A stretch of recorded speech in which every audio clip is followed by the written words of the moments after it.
আসসালামু আলাইকুম। Live blogs by Shifu channel থেকে শিফু বলছি। কাছে কিংবা দূরে যে যেখান থেকে আমার ভিডিও দেখছেন না কেন, আশা করছি সবাই ভালো আছেন। আলহামদুলিল্লাহ, আমরাও ভালো আছি। আমাদের বাসা চেঞ্জের যে প্রস্তুতি নেওয়া দরকার, প্রাসঙ্গিক যে প্রস্তুতির দরকার, সে প্রস্তুতি কিন্তু নেওয়া হয়ে যাচ্ছে। আমরা আস্তে আস্তে শুরু করে দিয়েছি। এই যে দেখতে পাচ্ছেন, আমার যে ওয়ালের যত ওয়ালম্যাট ছিল, যত শোপিস ছিল, তারপর যত রকমের ফুলদানি, অর্থাৎ যত রকমের জিনিস দিয়ে আমি ঘর সাজিয়েছিলাম, এসব কিছু নামিয়ে রেখেছি এক জায়গায়। এগুলোকে প্রথমে আমি ধুবো, কিছু জিনিস ধুবো, কিছু জিনিসকে আবার মুছে ফেলবো, যেগুলো মুছা মানে ধোয়া যাবে না। তারপর এখানে দেখেন আমার এই ক্যানভাসগুলো আমি আর খুলতে পারছি না, যেহেতু এটা আঠা দিয়ে লাগানো। এটা খুলতে গেলে ভেঙে যাচ্ছে, কারণ এটা একটা প্লাস্টিক পিভিসি বোর্ড দিয়ে করা। খুব জোরে টান দিলে ভেঙে যাচ্ছে। আমি চিন্তা করলাম যে থাক, এটা নিয়ে আর যুদ্ধ করা দরকার নাই, এটা এভাবেই থাক। এটা যার রিজিকে আছে সে পেয়ে যাবে, বাসায় যদি কেউ আসে সে পেয়ে যাবে। আশা করি মুসলিম ফ্যামিলি কেউ আসবে, তার জন্য ভালো হবে। তো খারাপ লেগেছিল যে এগুলো দেখতে আসলে খুব সুন্দর লাগছিল। তো আমার হাজবেন্ডকে পরে বলার পর সে বলল যে আচ্ছা না, তুমি নিয়ে ফেলো, সমস্যা নাই। এরকম আরও দুইটা স্ট্যান্ডও আমাকে রেখে যেতে হবে, দুইটা স্ট্যান্ড যেটাতে আমি রিমোট রাখি, মোবাইল চার্জ দিই, ওর স্ট্যান্ডগুলো রেখে যেতে হবে। আর এখানে দেখেন শোকেসের উপরে যত রকমের পুতুল ছিল, সবগুলো পুতুল আমি এখানে ওয়াশে দিয়ে দিয়েছি, ওয়াশ করার জন্য।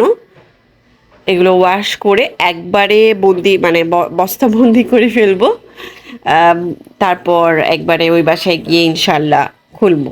বাসা চেঞ্জ করা আসলে অনেক কষ্ট, আর যেহেতু এত বড় সংসার হয়ে গেছে, এত কিছু আছে, এগুলোকে আস্তে আস্তে যদি আমি আগে থেকে না গুছাই তাহলে কিন্তু পরবর্তীতে আমার জন্য কষ্ট হয়ে যাবে। তো আমরা বিকালবেলা নুডলস খেয়েছিলাম, এটা কিন্তু 2 দিন আগের ভিডিও। এরপরের দিন আমরা আবার আমার মামার বাসায় যাই। আমার মামা বাসা আমার বাসা থেকে, বর্তমান বাসা থেকে কাছে, 30 টাকা রিক্সা ভাড়া লাগে, খুবই কাছে, হেঁটেও যাওয়া যায়। তো বাচ্চাদেরকে দেখেন আমার মানে আমার মামাতো বোনদের সাথে শুয়ে শুয়ে গল্প করছে আমার মামা বাসায়। আর মামার বাসায় আসলে ওই যে সব বাচ্চা একসাথে হলে ঘরের যে অবস্থা থাকে সেরকমই আর কি আছে। ইগনোর করবেন ব্যাপারটাকে, বাচ্চা মানুষ। আমার ঘরে একরকম, অন্য বাসায় গেলে আরেক রকম হয়ে যায়। মানে আমার ঘরে তো মানে বকা দিই বা দেখা যায় না, ওর নিজে থেকেও গুছিয়ে কাজ করে রাখে আসলে। অন্য বাসায় গেলে সবার সাথে মিলে আরও দুষ্টু হয়ে যায়। আর এইখানে দেখেন আমি আমাদের যে সিঁড়ি ঘরে বিড়াল আছে, ওই বিড়ালের জন্য মুরগির পা আর একটা মাছের মাথা আমি সিদ্ধ করে দিব এই যে প্রেশার কুকারে, ওদেরকে সিদ্ধ করে খাওয়াবো। আমি যেহেতু মুরগির পা মাথা খুব একটা পছন্দ করি না, আমরা খাই না, তো বিড়ালকেই দিয়ে দিব। এর আগে যখন সিঁড়ি ঘরে বিড়াল ছিল না, তখন আমি আমাদের বারান্দা থেকে অনেকগুলো কুকুরকে ডাক দিয়ে দিতাম, মানে ওদেরকে ডাকলে ওরা চলে আসতো। এই যে দেখেন আমি ওয়াশিং মেশিনে পুতুল ধুয়ে ফেলতেছি, আর এখানে আমি কিছু যে ফুলদানিগুলো ছিল সেগুলো ধুয়ে রোদে শুকাতে দিয়েছি। এগুলো শুকিয়ে গেলে, একদম মচমচ শুকিয়ে গেলে, মানে কড়কড়া শুকিয়ে গেলে দেন এগুলোকে একেবারে সুন্দর করে প্যাকেজিং করে রেখে দিব। এইখানে পুতুলগুলো ধুয়ে মেলে দিয়েছি। পুতুলগুলো এর আগের বার তো ওয়াশিং মেশিনে স্পিন ছিল না, তো ধুয়ে শুকাতে খুব কষ্ট হয়েছিল। এখন তো স্পিন দেওয়াতে মানে ওয়াশিং মেশিনেই শুকাইছি আধা, খুব সুবিধা হয়েছে। আমি বলবো ওয়াশিং মেশিন হচ্ছে গৃহিণীদের একটা বেস্ট বন্ধু। মানে বেস্ট বন্ধু। ওয়াশিং মেশিন ছাড়া আমার মনে হয় গৃহিণীদের সময় যে কতটা বেঁচে যায়। আমার কাছে কিন্তু অটো ওয়াশিং মেশিনের চেয়ে ম্যানুয়াল ওয়াশিং মেশিন খুব পছন্দ।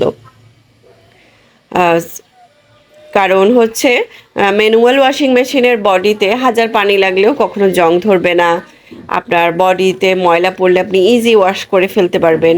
বাট আমি আমার অনেক আত্মীয়দের বাসায় দেখেছি ওরা অটো ওয়াশিং মেশিন ইউজ করে, অনেক বছর হওয়ার পর ওয়াশিং মেশিনের বডির নিচ দিক দিয়ে জং লেগে যায়। এখানে দেখেন আজকে 3-4 দিন হয়ে গেছে বৃষ্টি কিন্তু বন্ধ, এবং বৃষ্টি বন্ধ হওয়ার পরেও আমার যে রুমগুলোর মাঝে এক ধরনের ফাঙ্গাস পড়েছে, এবং এখনও অনেকটা রুম ভিজা ভিজা আছে।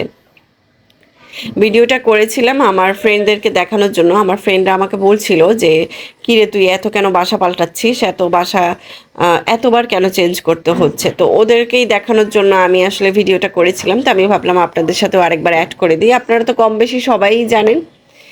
তো ওদেরকে বললাম যে দেখ এই এই অবস্থা, বাসা চেঞ্জ না করে উপায় কি। তো ওরও দেখার পরে বললো যে আল্লাহ এই অবস্থা হলে তো থাকা সম্ভব না।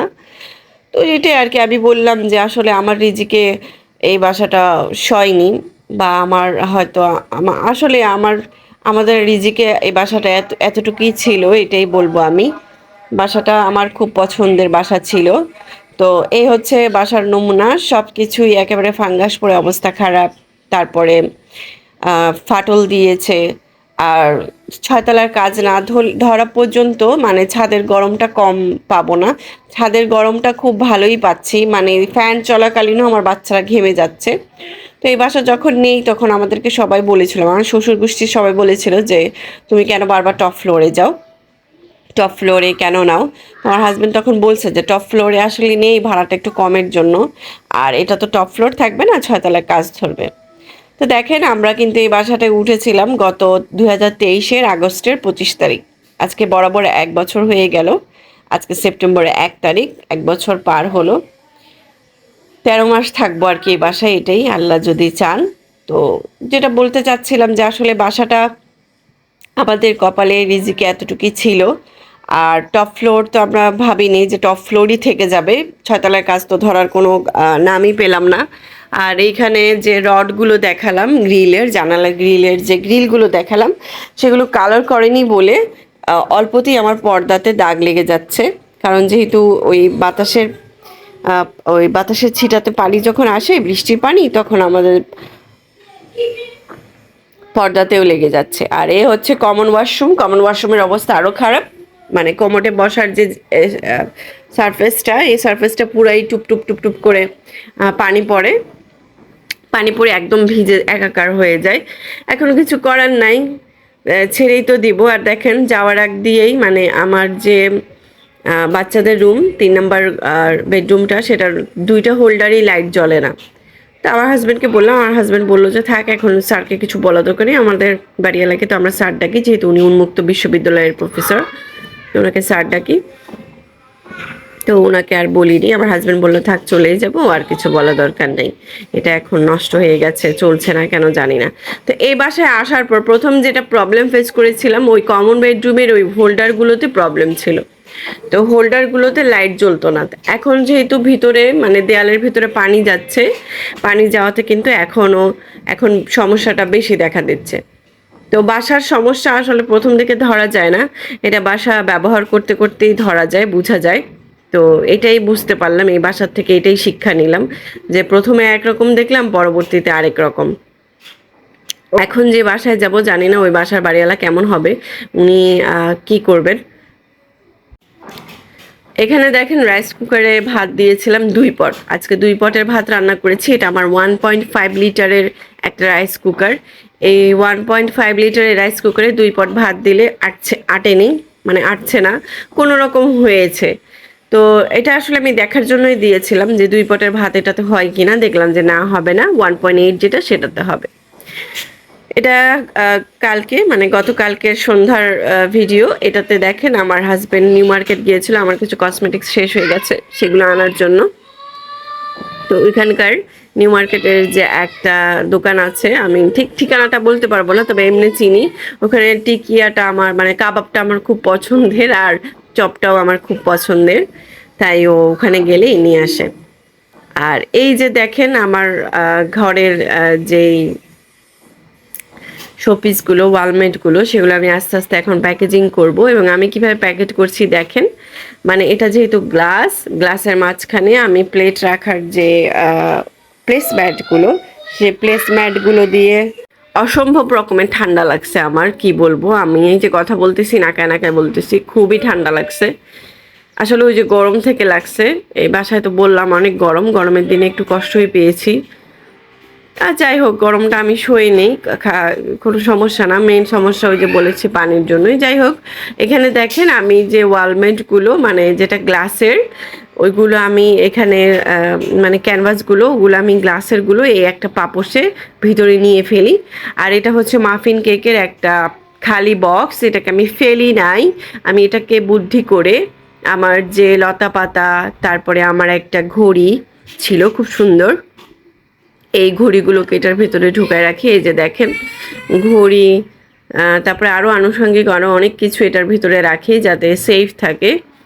আর এখানে 3টা পাপোশ ছিল আমার এক্সট্রা, কখনো যদি বাথরুমের পাপোশ ভিজে যায় খুব বেশি তখন আমি এগুলো বের করে নিই বা যে কোনো কাজে লাগাই। এই যে দেখেন আমি সব কিন্তু বস্তা বন্দি করে ফেলেছি, বস্তার ভিতরে ঢুকিয়ে ফেলেছি। আর এই হচ্ছে আমার একটা শোপিস, এটা অন্তর্বন থেকে নিয়েছিলাম, এটা একুরিয়ামও বলা যায়, এটার ভিতরে মাছও পেলেছি আমি, মাছগুলো পরে মরে গেছে, খুব খারাপ লেগেছিল। তো এইটাকে এখন আমি প্যাকেজ করছি কিভাবে দেখেন। আমি মানে সংসারের সব কিছু কিন্তু গৃহিণীরা একটু বুদ্ধি করে মাথা খাটিয়ে করলেই হয়। আর বাসা চেঞ্জের ব্যাপারে আপনাকেই আপনার জিনিসপত্রের যত্ন করতে হবে, আপনাকেই বুদ্ধি দিয়ে এগুলো প্যাকেট করতে হবে যাতে যতই নাড়াচাড়া হোক জিনিসগুলোর যেন ক্ষতি না হয়। আমি ঠিক সেভাবেই চিন্তা করেই কিন্তু সব কিছু নিজের হাতে করি।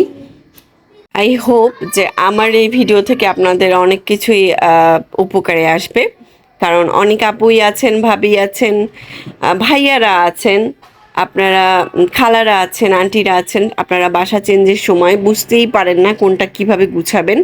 তা আমি এই যে আপনাদের সাথে টুকটাক আমি যেভাবে যেই ট্রিক্স অ্যান্ড টিপসগুলো করি সেগুলোই শেয়ার করছি আপনাদের সাথে।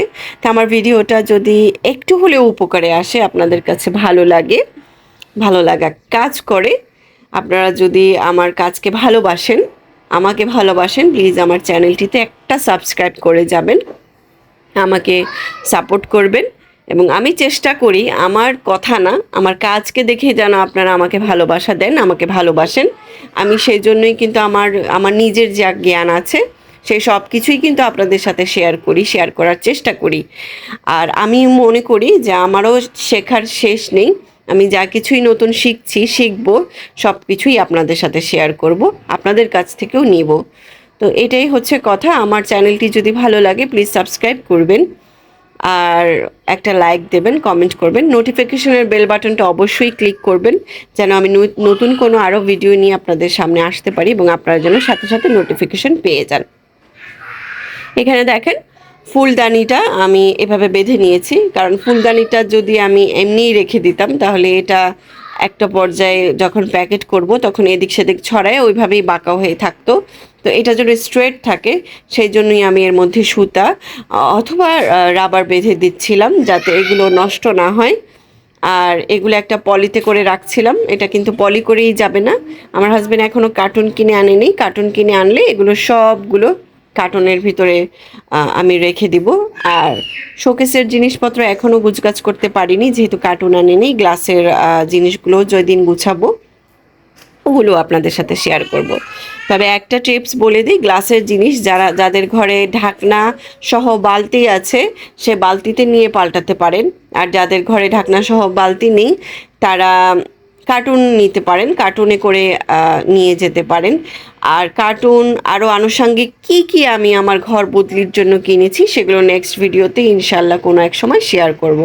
এখনও তো মোটামুটি ভালোই অনেক দিন বাকি আছে, তো একবারে কাজগুলো করতে গেলে মানে বাসা চেঞ্জ করার 2-3 দিন আগে যদি আমি এগুলো করতে যাই মাথা আওলায় যাবে, যেটা সত্যি কথা। সেই জন্য আমি আসলে আস্তে আস্তে করেই গুছগাছ করছি, যেহেতু আমার এখন ঘর সাজানোর কিছুই নেই, আমি তো ঘর তো পাল্টিয়েই ফেলবো, সেহেতু সবার আগে এগুলোই আমি প্যাকেজিং করে ফেলেছি। তো নতুন ভিডিও দেখার আমন্ত্রণ নিয়ে আজকে এখানেই শেষ করছি, সে পর্যন্ত সবাই ভালো থাকবেন। আল্লাহ হাফেজ, আসসালামু আলাইকুম।